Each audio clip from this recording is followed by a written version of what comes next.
Agora, vamos ler da primeira carta de João.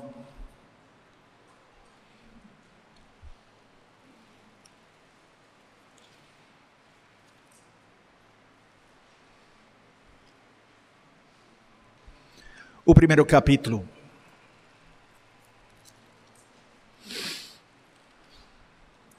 A primeira epístola de João, capítulo 1. E nós vamos ler os versículos 1 até o final do capítulo.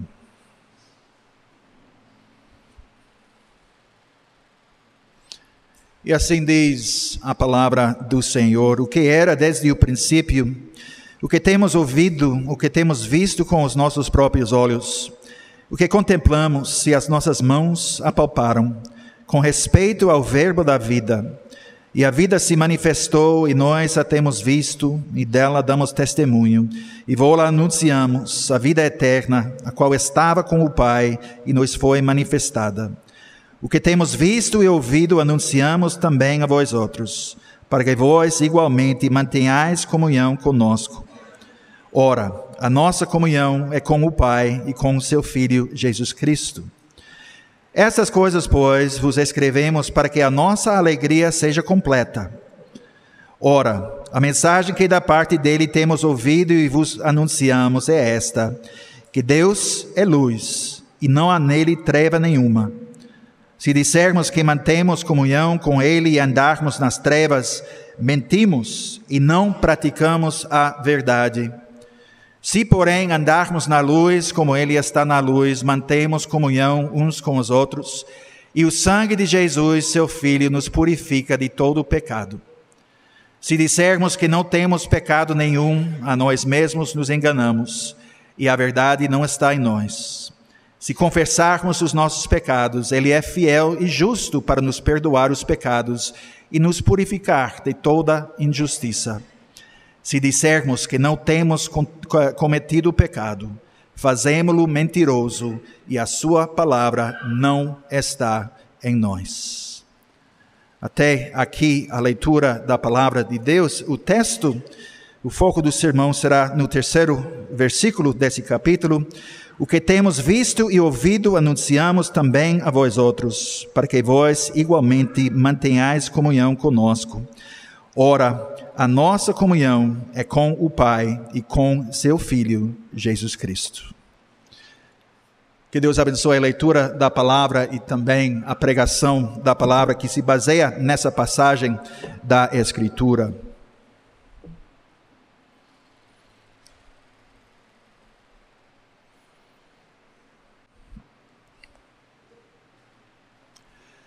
Amada congregação do nosso Senhor Jesus Cristo, nós vivemos numa época em que temos mais contato com outras pessoas do que em qualquer outra época na história do mundo.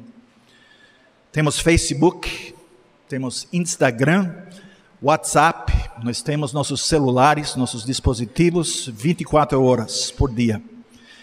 Nós temos métodos de comunicação, transporte baratos, facilmente disponíveis. Podemos conhecer ou reconhecer centenas, possivelmente até milhares de pessoas nas nossas vidas. E se não na vida real, pelo menos no mundo virtual. Nossos vizinhos moram só alguns metros distante de nós, não quilômetros. Então, nunca precisamos ficar sozinhos. Mas até com todos esses supostos avanços, o que é que causa muitas pessoas na nossa sociedade a reclamar? É o isolamento, a inabilidade de realmente relacionar com outras pessoas, uma falta de conexões, separação, distância, solidão. E inevitavelmente as pessoas vão experimentar uma de duas coisas. A primeira opção é desesperar, desistir no tentativo de fazer conexões com outras pessoas. E a outra opção é tentar encontrar significado em relacionamentos superficiais, sem sentido, que não têm fundamento. E enquanto o desespero pode ser escondido, ainda existe como uma grande ferida coberta com um curativo, um band-aid. No nosso contexto moderno, muitas pessoas usam várias técnicas para tentar criar conexões genuínas com outras pessoas. Mas a mensagem da palavra de Deus, a mensagem que experimentamos quando novos membros são batizados ou fazem a pública profissão de fé, o que nós vamos experimentar no culto vespertino, a celebração da Santa Ceia, só é possível quando nós temos a comunhão maior e mais significativa em Cristo Jesus. Quando novos membros fazem sua pública profissão de fé, se unem com a igreja com votos solenes, quando nossos filhos, quando novos membros recebem o sinal e selo da aliança no batismo, eles são enxertados nessa comunhão. No mundo de conexões falsas, relacionamentos superficiais, no mundo em que uma outra pessoa pode se tornar seu amigo, entre aspas, com um clique do botão na tela do computador, na igreja nós experimentamos o que é a verdadeira comunhão. O que é a verdadeira comunhão? É o relacionamento vivo e vital, comunhão com Deus Pai, através do seu Filho Jesus Cristo e a comunhão uns com os outros. A comunhão que somente pode acontecer porque vem da fonte daquela comunhão com Deus. Nesse primeiro capítulo da primeira carta do apóstolo João, nós lemos exatamente por que ele escreveu essa carta. João queria comunicar uma mensagem importantíssima. Aquela mensagem foi a mensagem da verdade, a verdade eterna, a verdade que foi ouvida, vista, olhada, até tocada. É a verdade que dá a vida encarnada numa pessoa. E aquela pessoa é Jesus Cristo, o Filho eterno de Deus. E é uma mensagem de verdade que tem propósito. O propósito é a comunhão. Então, nesse mundo de solidão, ansiedade, desespero, essa mensagem única é tão significativa hoje quanto a mensagem foi lida pela primeira vez, quase 2000 anos atrás. E aquela mensagem é esta: a verdadeira comunhão é somente possível quando se baseia na verdade. Aquela comunhão é expressa na unidade da igreja em Cristo, e o resultado daquela comunhão é a alegria, a verdadeira alegria eterna. Durante a sua encarnação, Jesus Cristo tinha essa mensagem: eu sou o caminho, a verdade e a vida. Ninguém vem ao Pai senão por mim. Então ele dizia ser em si mesmo a personificação da verdade. No primeiro capítulo do seu evangelho, o apóstolo João falou sobre Jesus. Ele disse isso: e o Verbo se fez carne e habitou entre nós, cheio de graça e de verdade, e vimos a sua glória como a glória do unigênito do Pai. Então a mensagem da Escritura é completamente contrária às afirmações do pensamento popular atuais. O tipo de pensamento que diz: a verdade não é absoluta, algo pode ser verdadeiro para você, mas não verdadeiro para mim, porque a minha verdade pode ser diferente do que a sua. Nada é certo, tudo é uma questão de interpretação. O que dá para uma pessoa pode não dar certo para uma outra. Claro, talvez vocês pensaram nisso, até essa declaração: não existe tal coisa como a verdade absoluta, é uma declaração em si de verdade absoluta. Por isso o pensamento popular é autodestrutivo. Mas é o clima intelectual em que nós vivemos. Claramente contra essa forma de pensar, a mensagem de Jesus foi clara: eu sou a verdade. Existe uma verdade absoluta e eu sou, ele disse, eu sou a encarnação daquela verdade. Foi, com certeza, uma afirmação forte. Mas esta foi a verdade que o apóstolo João e os outros apóstolos proclamaram. O que era desde o princípio, o que existia desde a eternidade, essa mensagem verdadeira das boas novas, esta palavra da vida, nós a ouvimos. Nós a vimos com nossos próprios olhos, as nossas mãos a palparam. E agora nós testificamos a essa verdade e proclamamos essa verdade a vocês. E aquela mensagem é a mensagem da vida eterna. A vida que era com o Pai desde o princípio, a vida que apareceu a nós na pessoa de Jesus Cristo. Essa mensagem, essa verdade, encarnada em Cristo, feita perfeitamente clara no nosso Senhor, nosso Salvador, que nos mostrou a glória do Deus Pai. Essa mensagem não muda. Era, desde o princípio, existirá para toda a eternidade. Então, não é uma mensagem que muda com os tempos.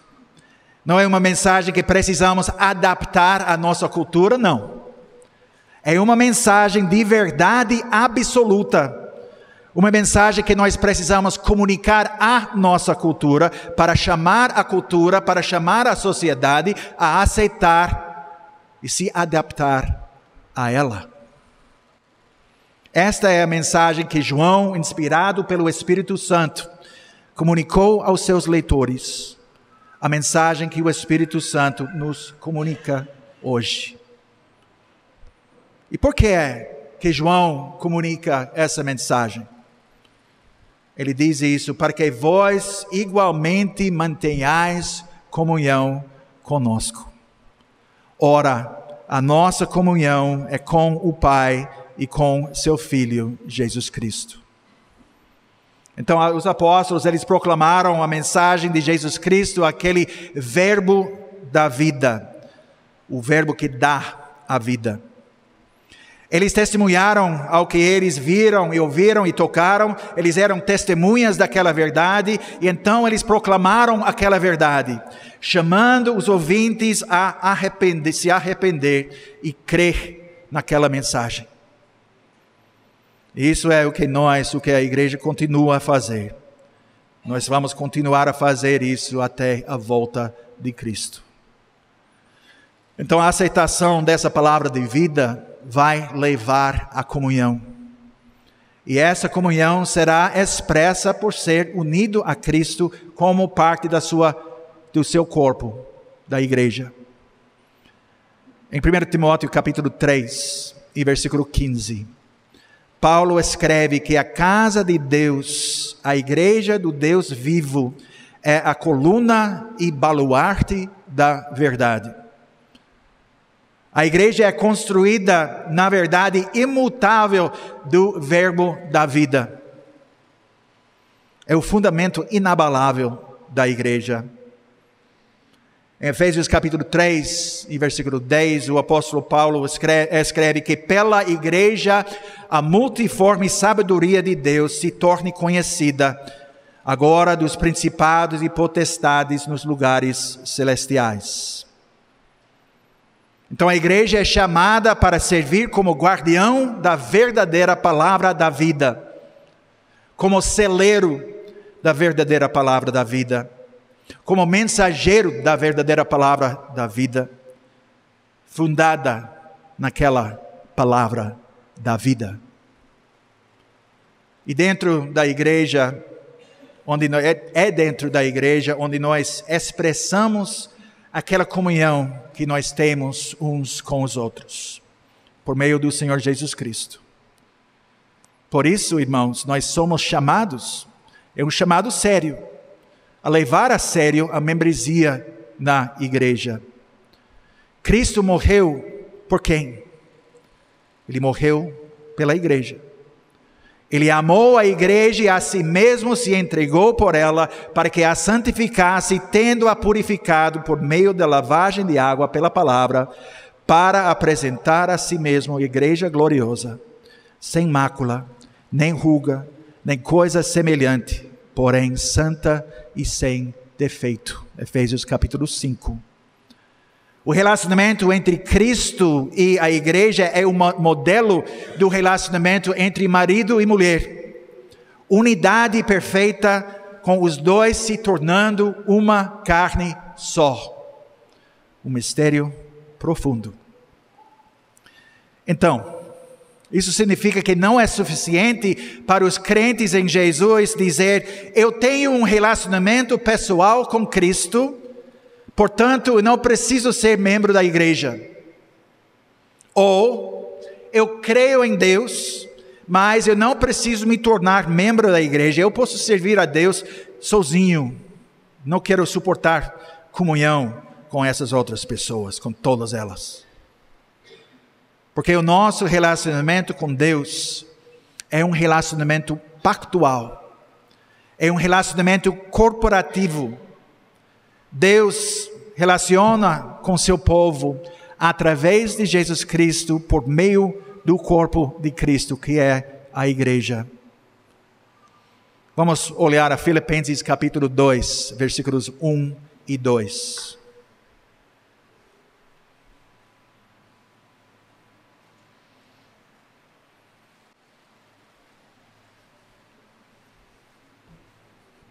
Filipenses 2, 1 e 2. Se há, pois, alguma exortação em Cristo, alguma consolação de amor, alguma comunhão do Espírito, se há entranhados afetos e misericórdias, completai a minha alegria, de modo que penseis a mesma coisa, tenhais o mesmo amor, sejais unidos de alma, tendo o mesmo sentimento. Então, como nós podemos mostrar que nós pensamos a mesma coisa, que temos o mesmo amor, que somos unidos de alma, tendo o mesmo sentimento? Como nós podemos mostrar isso? Nós mostramos isso ao tornarmos parte do corpo de Cristo, a sua igreja, o povo de Deus, separados, distinguidos do mundo, para servir a Ele. Nosso Senhor Jesus, Ele orou por essa unidade, essa verdadeira comunhão. Podemos ler sua oração no Evangelho de João, capítulo 17 e versículo 11. Ele disse, João 17, versículo 11, já não estou no mundo, mas eles, os discípulos, continuam no mundo, ao passo que eu vou para junto de ti. Pai Santo, guarda-os em teu nome, que me deste, para que eles sejam um, assim como nós. Assim como o Pai e o Filho estão unidos, então nós somos chamados a nos unir.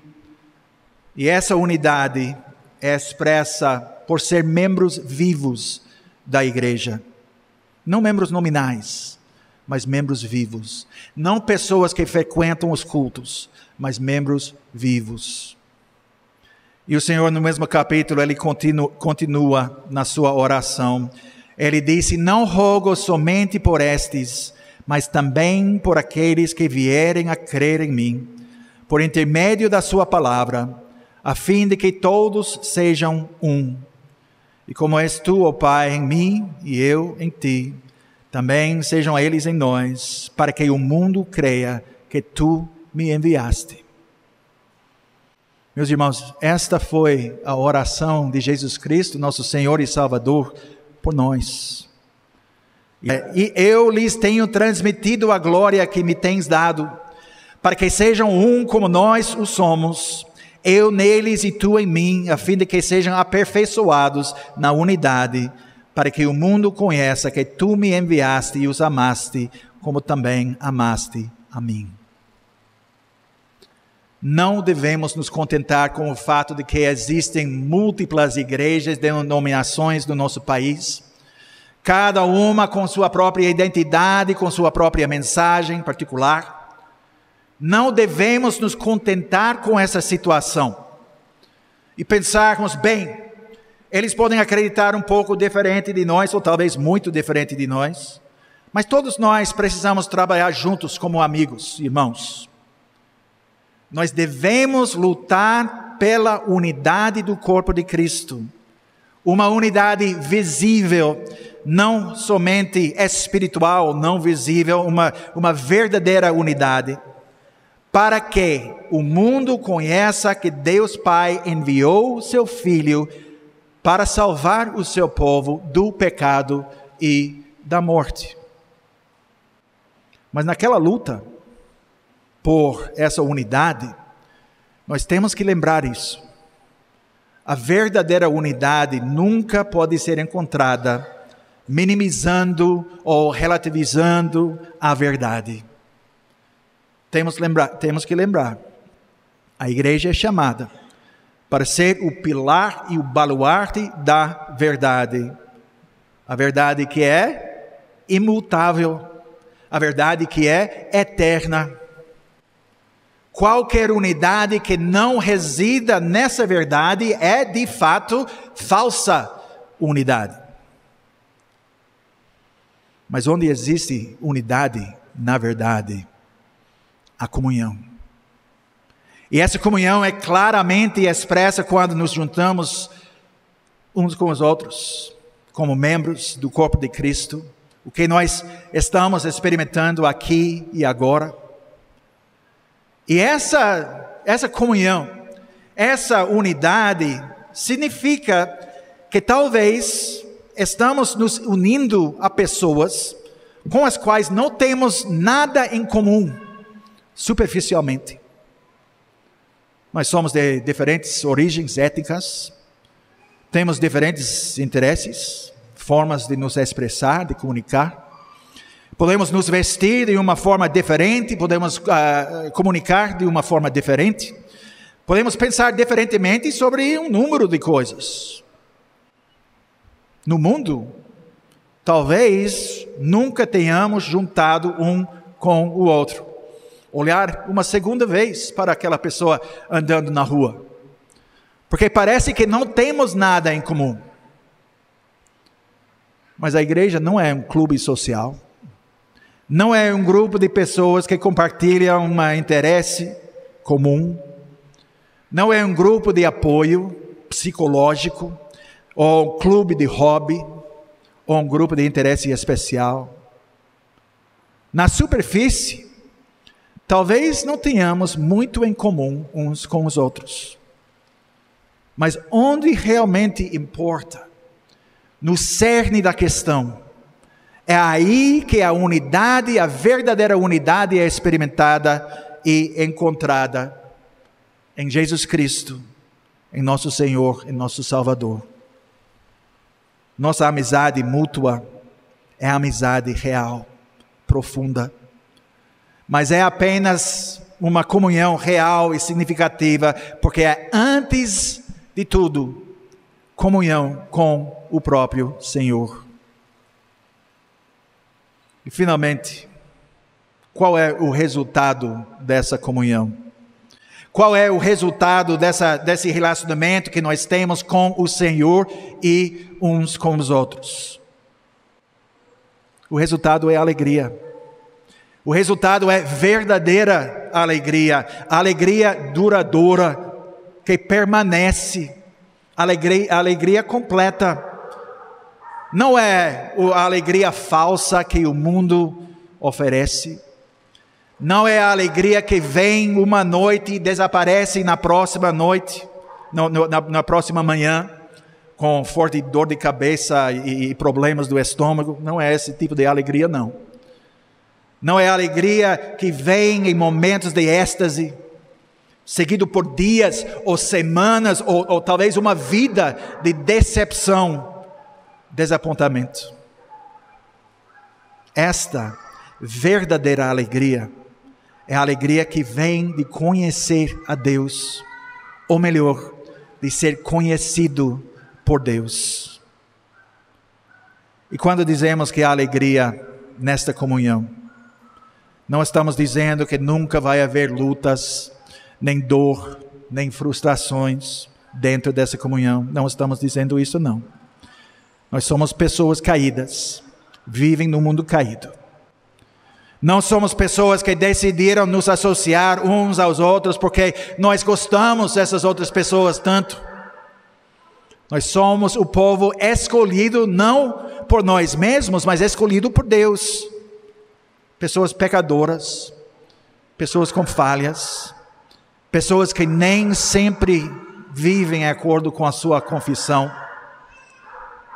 Mas quando nós enfrentamos dificuldades, precisamos nos lembrar do fato de que a nossa alegria não se baseia apenas nas nossas emoções. Nós não estamos aqui para buscar excitação emocional. Nós recebemos a alegria que vem de ser unido ao Senhor Jesus Cristo pela fé nele. A alegria que nunca terá fim.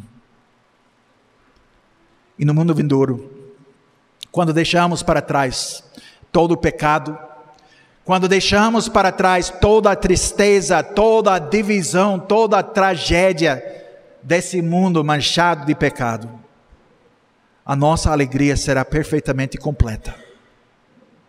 O que agora experimentamos em parte, podemos dizer, em sombras, nesta vida, o que experimentamos, nós vamos desfrutar por toda a eternidade, pela graça de Deus, na presença de Deus. Nossa alegria nesta vida significa ainda mais por causa disso. Mas quando entramos na presença do nosso Salvador, na eternidade da comunhão perfeita com Ele, e comunhão perfeita com nossos irmãos, essa alegria será completa. Portanto, irmãos, nós celebramos. Portanto, nós nos alegramos, porque o Senhor, na sua misericórdia, nos escolheu. Pessoas pecaminosas, pessoas que muitas vezes são ingratos, esquecidos, pessoas que muitas vezes são egoístas, individualistas, para sermos membros, para ser transformados em membros do seu corpo, o corpo vivo. Ele nos escolheu. Pessoas que, deixados a nós mesmos, não queríamos relacionamentos nem com Ele, nem com o povo dele. Por isso, nós agradecemos. Por isso, nós buscamos promover a comunhão uns com os outros. Por isso, nós buscamos incluir todos os nossos irmãos. E quando vemos um irmão se desviando, nós prestamos atenção. E nós mostramos nosso carinho, nosso cuidado, nosso amor. Por isso, não deixamos um membro da igreja ficar sozinho no momento da necessidade.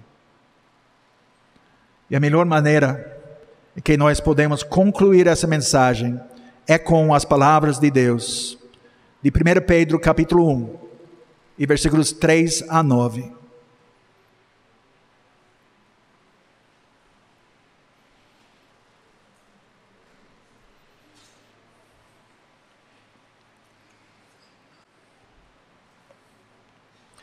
Primeiro Pedro 1, começando em versículo 3. Bendito o Deus e Pai do nosso Senhor Jesus Cristo, que segundo a sua muita misericórdia, nos regenerou para uma viva esperança, mediante a ressurreição de Jesus Cristo dentre os mortos, para uma herança incorruptível, sem mácula, imarcessível, reservada nos céus para vós outros, que sois guardados pelo poder de Deus, mediante a fé para a salvação preparada para revelar-se no último tempo.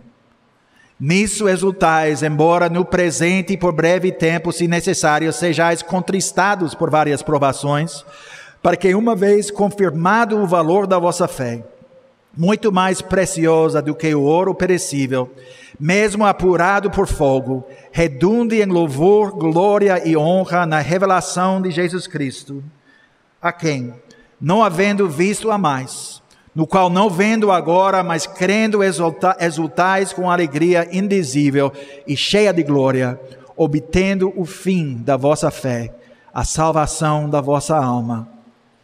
E também, continuando em versículo 17, ora, se invocais como Pai aquele que, sem acepção de pessoas, julga segundo as obras de cada um, portai-vos com temor durante o tempo da vossa peregrinação, sabendo que não foi mediante coisas corruptíveis, como prata ou ouro, que fostes resgatados do vosso fútil procedimento, que vossos pais vos legaram, mas pelo precioso sangue, como de cordeiro sem defeito e sem mácula, o sangue de Cristo, conhecido com efeito antes da fundação do mundo, porém, manifestado no fim dos tempos, por amor de vós, que por meio dele tendes fé em Deus, o qual ressuscitou dentre os mortos e lhe deu glória, de sorte que a vossa fé e esperança estejam em Deus, tendo purificado a vossa alma,